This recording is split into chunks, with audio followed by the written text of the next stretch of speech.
Assalamu alaikum friends. Today the topic of our discussion is Abraham Accord. Recently 13th of August last month Abraham Accord sign किया गया between two countries Israel और UAE के दरमियान. ठीक है, इस accord से जहाँ कुछ कंट्रीज़ को बेनिफिट हुआ वहाँ कुछ कंट्रीज़ में मुस्लिम कंट्रीज़ में इसका शदीद रद्द-ए-अमल जो था वो शो किया गया. तो आज हम इस वीडियो में डिस्कस करेंगे कि व्हाट इज़ इसराइल अकॉर्ड, क्यों इसकी ज़रूरत महसूस की गई, कौन से फैक्टर्स और एक्टर्स थे जो कि इसमें मेनली इन्वॉल्व थे, फिर इसके रिस्पांस की कि वेस्टर्न कंट्रीज़ में इसको कैसे रिकग्नाइज़ किया गया और मुस्लिम कंट्री में इसका क्या रिएक्शन नज़र आया, और देन इसके फ्यूचर इम्पैक्ट्स क्या हो सकते हैं और क्या होंगे उसके बारे में हम डिस्कस करेंगे. तो टॉपिक स्टार्ट करते हैं. What is Israel UAE deal, peace deal. इस डील की बात करें तो इस डील में ट्रेड, टूरिज़म, सिक्योरिटी, टेक्नोलॉजी और एनर्जी जैसे सेक्टर्स में कोऑपरेशन को शो किया गया है. और यूएई गल्फ स्टेट की फर्स्ट कंट्री और अरब स्टेट की थर्ड कंट्री है जिसने इसराइल को रिकग्नाइज़ किया है. इससे पहले इजिप्ट और जॉर्डन इसे रिकग्नाइज़ कर चुके हैं. उसके बाद इस डील में मीडिएटर का या इस डील में ब्रोकर का जो काम है वो यूएस ने सर अंजाम दिया, जिसमें ट्रम्प के सन इन लॉ इन्वॉल्व थे एज अ मीडिएटर. इस डील ने मुस्लिम कंट्रीज़ में डबल रिएक्शन शो किया. कुछ कंट्रीज़ ने इसे अप्रिशिएट किया और कुछ कंट्रीज़ ने इस पर शदीद किस्म का रद्द-ए-अमल जो था वो शो किया. अब अगर इस डील के बैकग्राउंड पे अगर नज़र दौड़ाएं तो जून में इसराइल के प्राइम मिनिस्टर ने ये अनाउंसमेंट की थी कि वो यूएई के साथ रिलेशंस को बेटर कर रहे हैं, और वहाँ तब ये बात की गई थी कि ये वो कोविड क्राइसिस को डील करने के लिए उसे कोऑपरेशन डेवलप करेंगे. लेकिन जो यूएई है उसने इस बात को डिनाई करते हुए कहा कि बेसिकली ये जो कोऑपरेशन है ये प्राइवेट कंपनीज़ के दरमियान है, ना कि गवर्नमेंट लेवल पे. सो उसके तकरीबन 3 to 4 मंथ बाद ये जो डील थी ये सामने आ गई. अब यूएई का क्या एम्फेसाइज है इस पॉइंट पे. यूएई ये कहता है कि उसने ये डील बेसिकली एनेक्सिस जो पैलेस्टाइन में था उसको रोकने के लिए की. जैसे कि उनका बयान था कि during a call with President Trump and Prime Minister Netanyahu an agreement was reached to stop further Israel annexation of Palestine territories. तो इस डील में दोनों कंट्रीज़ ना सिर्फ एक दूसरे की कंट्री में ना सिर्फ एम्बेसीज ओपन करेंगी, बल्कि दोनों कंट्रीज़ के दरमियान डायरेक्ट फ़्लाइट का जो सिस्टम नहीं था उसको अब डेवलप किया जाएगा. और इस डील में एक ही बात जो मेन पॉइंट शो किया जा रहा था वो यही था कि ये डील इसराइल को इस एनेक्सिस से रोकने के लिए की गई थी. अब अगर बात करें कि इस डील की ज़रूरत क्यों पेश आई, जो इस डील के डिफेंडर्स हैं वो ये कहते हैं कि बेसिकली इस डील से जो रीजन है उसमें पीस को प्रमोट किया जाएगा, पीस की नई अपॉर्चुनिटीज़ डेवलप की जाएंगी, और जो बैडली रिक्वायर्ड थी रियलिज़म उसको प्रमोट किया जाएगा. रियलिज़म बेसिकली आईआर की एक थ्योरी है जो कि अपोज करती है लिबरलिज़म और आइडियलिज़म को. तो उसके अलावा अगर हम बात करें कि यूएई के फॉरेन मिनिस्टर का ये बयान था कि the peace decision remains basically a Palestine Israel one.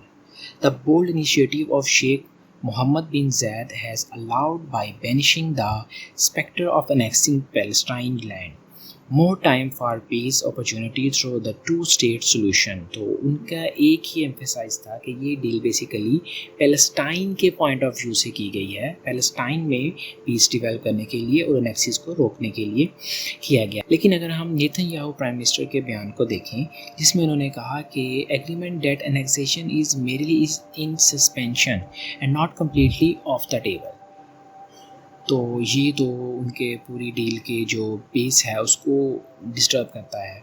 तो अब इससे पॉइंट ये डेवलप होता है कि क्या अगर फ्यूचर में इसराइल अपने एनेक्सेशन के पॉइंट को रिज्यूम करता है तो क्या यूएई इस डील को ख़त्म करेगा और दोबारा जो है वो रिलेशंस जो पहले वाले रिलेशंस थे डिस्टर्ब वो दोबारा डेवलप होंगे, कि क्या अब यूएई अपने इस डील को और इस रिलेशन को कंटिन्यू रखेगा. आइदर اسرائیل انیکسیشن کرے یا اسرائیل انیکسیشن نہ کرے. تو یہ ایک بیسک کویسچن ہے جو کہ ڈیولپ ہوتا ہے اور اس کا آنسر اب فیوچر پرسپیکٹیو میں ہی ہمیں مل سکے گا. اب اگر ہم دیکھیں کہ اس ڈیل کے کون سے میجر ایکٹرز اور کون سے میجر فیکٹرز ہیں، تو اس ڈیل میں جو بروکر کا کام کیا وہ پریزیڈنٹ ٹرمپ کا تھا، یو ایس پریزیڈنٹ ٹرمپ کا تھا. اور کہا جاتا ہے کہ اس ڈیل سے وہ اپنی پریزیڈینشیل کمپین کو اسٹرانگ کرنا چاہتے تھے، جیسے کہ وائرس پینڈیمک اور ایران پر اپنے پریشر کے جیسے معاملوں پر ٹرمپ کا کنٹرول بہت ڈھیلا نظر آیا، بہت فلیٹ نظر آیا. تو اب ایک ایسا پوائنٹ ڈیولپ ہو گیا ہے جس کی بیس پہ وہ اپنے نیکسٹ کمپین جو پریزیڈینشیل کمپین ہے اس کو کنٹینیو کریں گے اور اس کو اپنی کمپینز میں یوز کریں گے، جیسا کہ وہ بھی یوز کر رہی ہیں اور کریں گے. دوسری بات یہ ہے کہ نیتن یاہو جن پہ کرپشن چارجز تھے اور ان کی کنٹری میں اس سال میں 3 بار الیکشنز ہو چکے ہیں، تو اس کو ایک ڈیل کو ایز اے ایک بیک ڈور یوز کیا جائے گا ان سارے پوائنٹ سے نکلنے کے لیے. اس کے بعد اگر دیکھا جائے تو یہ ڈیل جو کہ یو اے ای اور اسرائیل کے درمیان جو بھی ریلیشنز تھے، جو کہ سیکرٹ ریلیشنز تھے، جس کو یو اے ای نے کہا کہ یہ پرائیویٹ کمپنیز کے درمیان ریلیشنز ہیں، اب ان ریلیشن کو ایک فارمل لینگویج مل جائے گی. اب وہ سیکرٹ چیزیں جو ہیں وہ اوپنلی ہو سکیں گی. تو اس سے ان کے ریلیشن جو ہے وہ کوآپریشن جو ہے وہ فارملی پیج پہ، فارملی اسٹیج پہ آ گیا ہے. دین اگر بات کریں جو کہ مین پوائنٹ کہا گیا تھا کہ جو ریجن ہے اس میں ڈسٹربنس کریٹ کرے گا، وہ تھا ایران، کہ اس ڈیل سے اسرائیل اور یو اے ای جو کلوز آئیں گے اور ان کا جو کامن اینیمی ہے ایران، اس کے لیے یہ ایک اسٹرانگ الائنس جو ہے وہ ڈیولپ ہوں گے اور جس سے ریجن جو ہے وہ ڈسٹربنس کی طرف جائے گا. جو پیس ڈیل کہا گیا ہے، اس سے جو پیس ڈیل نہیں، بیسیکلی یہ یو ایس کا ایک ایران کے اگینسٹ ایک اسٹرانگ الائنس ڈیولپ کیا جا رہا ہے. اب اگر ہم بات کریں کہ ورلڈ لیول پہ اس پہ کیا ریئیکشن دیا گیا، تو ورلڈ لیول کے ریئیکشن کی اگر ہم بات کریں، اس کو ہم 2 پارٹس میں ڈیوائڈ کر سکتے ہیں کہ یو ایس کا ریئیکشن کیا تھا اور اس کے بعد مسلم کنٹریز میں، مسلم ورلڈ میں اس کا کیا ریئیکشن رہا. تو اگر ہم یو ایس کے ریئیکشن کی بات کریں تو نیو یارک ٹائم میں تھامس فریڈمین کا تھا بیان کہ exactly what Trump said it was in his tweet a huge break through. Basically it is a huge break through جو کہ مڈل ایسٹ میں ایک کافی عرصے سے جو کہ عرب پیس انیشیٹو اسٹارٹ تھا، اس کو ایک نیا موڑ پرووائڈ کر رہا ہے. تو it is a great huge break through. اور اگر ہم پریزیڈنٹ کے اپوننٹ جوائے بائیڈن کی بات کریں تو ان کا یہ بیان تھا کہ بیسیکلی یہ ڈیل ٹرمپ ایڈمنسٹریشن کو سارا اس کا کریڈٹ نہیں جا سکتا. بیسیکلی یہ ایک ملٹائی ایڈمنسٹریشن ڈیل ہے جو کہ کافی ٹائم سے کنٹینیو تھی اور اس میں اوباما اور بائیڈن ایڈمنسٹریشن جو تھی وہ بھی شامل تھی in the form of Arab peace initiative. Mike Pompeo کا بیان تھا کہ deal was basically an important step toward stabilising the region and was good for the whole world, کہ یہ پیس کو مڈل ایسٹ میں تو اس کو امپروو کرے گا ہی، لیکن اوور آل جو ورلڈ ہے اس پہ بھی اس کا پازیٹیو امپیکٹ آئے گا. اب اگر آپ بات کرتے ہیں مسلم ورلڈ کی، تو مسلم ورلڈ میں اس کا ریئیکشن 2 سائیڈڈ تھا. کچھ کنٹریز اس کو جہاں سپورٹ کیا، اسی طرح کچھ کنٹریز نے اس پہ شدید قسم کا رد عمل بھی دیا. لائک اگر ہم بات کریں بحرین کی اور اگر ہم بات کریں عمان کی، تو دونوں کنٹریز نے اس کو اپریشیٹ کیا اور اس کو ایک پازیٹیو اسٹیپ قرار دیا ٹورڈز دا پیس. تو اگر ہم بات کریں بحرین کی، تو بحرین نے اس پہ پبلکلی کمنٹ کیا کہ یہ ایک اسٹیپ ہے ٹورڈز پیس. یہ نہ صرف پیس ڈیولپ کرے گا ریجن میں، بلکہ یہ اوور آل بھی ایک پیس انیشیٹو کو ڈیولپ کرے گا. اور اگر ہم بات کریں عمان گورنمنٹ کی، تو عمان گورنمنٹ نے اسے پبلکلی ہسٹورک ڈیل قرار دیا، اور جبکہ اس دوسری طرف جو عمان کے گرینڈ مفتی ہیں انہوں نے اس کو انڈائریکٹلی کرٹیسائز کیا. پھر اگر ہم بات کریں ایران کی، جس نے اس پہ کافی زیادہ تنقید کی، تو ایران کے فارن منسٹر کا بیان تھا کہ it is a basically a dangerous step back to the Palestine and Muslims, term it is a shameful act, as a strategic stupidity of UAE and Israel that would only serve to strengthen the axis of resistance in the Middle East. President Hassan Rouhani का बयान था कि basically it is a huge mistake. UAE को warning दी कि basically वो इससे Israel की gulf state में जो प्रेजेंस है उसको मज़ीद स्ट्रॉन्ग करेगा, जो कि रीजन के लिए एक गुड साइन नहीं है. बेसिकली अरब लीग में ये और अरब कंट्रीज़ में ये एक यूनिटी जो है जितनी भी है उसको डिस्टर्ब करेगा.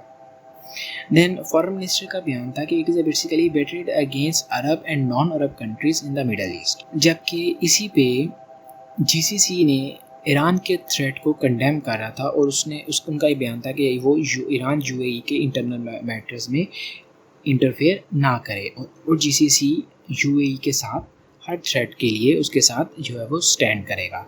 तो उसके अलावा अगर हम बात करें तुर्की की, तो तुर्की में भी इस डील पे शदीद रद्द-ए-अमल का इजहार किया गया.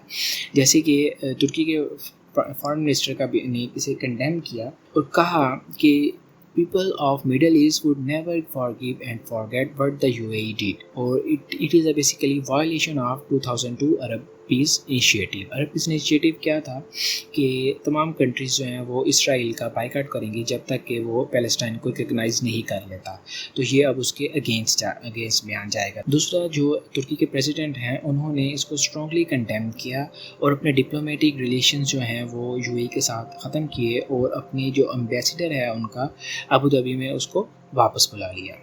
उसके बाद अगर हम बात करें कुवैत की, कुवैत ने भी इस डील को कंडेम किया और पैलेस्टाइन एम्बेसी के बाहर अपना एहतजाज जो है वो रिकॉर्ड करवाया. इसके बाद अगर हम बात करें वो कंट्रीज़ जिन्होंने ना तो कोई पॉजिटिव रिस्पांस शो किया और ना ही कोई नेगेटिव रिस्पांस शो किया, तो उसमें सबसे पहले अगर सऊदी अरब की बात करें तो सऊदी अरब के फॉरेन मिनिस्टर का बयान था कि बेसिकली ये डील पॉजिटिव हो सकती है. Deal could be seen as positive but his country will not normalize relation until peace is signed with the Palestine. Second, Saudi prince का बयान था कि the price for normalizing relation with Israel the creation of sovereign Palestine, के Palestine को sovereign state बनाया जाए और दूसरा यरूशलेम को उसका कैपिटल बनाया जाए, तब हम जो है वो इसराइल के साथ रिलेशंस को नॉर्मलाइजेशन की तरफ लिया जा सकता है. और अगर कोई कंट्री UAE के फुटस्टेप को फॉलो करना चाहती है तो उसे इसराइल के साथ अपने रिलेशंस को बेटर करने के लिए एक UAE से एक बेटर जो है वो प्राइस की डिमांड करनी चाहिए. अगर हम बात करें पाकिस्तान की, तो कायद-ए-आज़म ने 1948 में ये क्लियर कहा था कि वो इसराइल को कभी भी रिकग्नाइज़ नहीं करेंगे जब तक कि वो पैलेस्टाइन के इशू को सॉल्व ना करें. तो प्राइम मिनिस्टर इमरान खान ने उसी बयान को फॉलो करते हुए कहा कि our stance is very clear. It was cleared by Qaid-e-Azam in 1948 that we can't accept Israel until Palestine are given their right. अगर पाकिस्तानी फॉरेन मिनिस्टर की बात करें तो Pakistan has an abiding commitment to the full realization of the legitimate right of the Palestinian people, including the right to self-determination, peace and stability in the Middle East region is also Pakistan's key priority. अगर हम बात करें इस deal के main actor की जो कि सबसे ज़्यादा इफेक्ट हो सकता है वो है पैलेस्टाइन में कैसा रिएक्शन दिया गया इस डील पे. In a tweet Hannan Ashrafi said कि Israel got rewarded for not declaring openly what it is doing to Palestine illegally and persistently since the beginning of the occupation. उसके बाद अगर आप फतेह और हमास ऑर्गेनाइजेशंस की बात करें तो फतेह accused UAE of floating its national, religious and humanitarian duties toward the Palestinian people. और Hamas said it was a precarious step in the back of the Palestinian people. Agreement was a free reward for Israel crime and violation against the Palestinian people. और Palestine National Authority recall its ambassador from Abu Dhabi. तो अगर future aspects की देखा जाए तो कहा जाता है कि ये डील ना सिर्फ गल्फ स्टेट में इसराइल की प्रेजेंस को मज़ीद स्ट्रॉन्ग करेगी, दूसरा ये डील ईरान को काउंटर करने के लिए भी as a strong allies develop की गई है, और तीसरी बात ये कि इस डील से जो दूसरी अरब कंट्रीज़ हैं उनको भी एक कॉरिडोर मिल जाएगा कि वो अपने इसराइल के साथ रिलेशंस को मज़ीद डेवलप करें. جیسے کہ کل نیوز تھی کہ بحرین بھی اپنے ریلیشنز کو اسرائیل کے ساتھ بیٹر کر رہا ہے. نیتن یاہو نے اپنے ایک بیان میں کہا کہ وہ بحرین کے ساتھ بھی پیس ڈیل UAE کی طرح کی پیس ڈیل جو ہے وہ ایک سائن کریں گے ان کمنگ ڈیز میں. تو اس طرح جیسے کہ کہا جا رہا تھا کہ یہ ڈیل عرب کنٹریز کو اسرائیل کے ساتھ ریلیشنز کو بیٹر کرنے میں مدد کرے گی. تو اس کی ایک مثال بحرین کی صورت میں نظر آتی ہے. وہ اس کے ایفیکٹ جو ہیں وہ پیلسٹائن اور پیلسٹائنینز کو فیس کرنے پڑیں گے. اسرائیل جو ہے وہ مزید اسٹرگن ہوگا اور انڈائریکٹلی جو US ہے اس کا کنٹرول مزید اسٹرانگ ہوگا. امید کرتا ہوں آپ کو ویڈیو اچھی لگی ہوگی. اگر ویڈیو اچھی لگی ہو تو اسے پلیز لائک شیئر کمنٹ کیجیے گا اور پلیز چینل کو سبسکرائب کیجیے گا. تھینک یو سو مچ. اللہ حافظ. اپنا خیال رکھیے گا.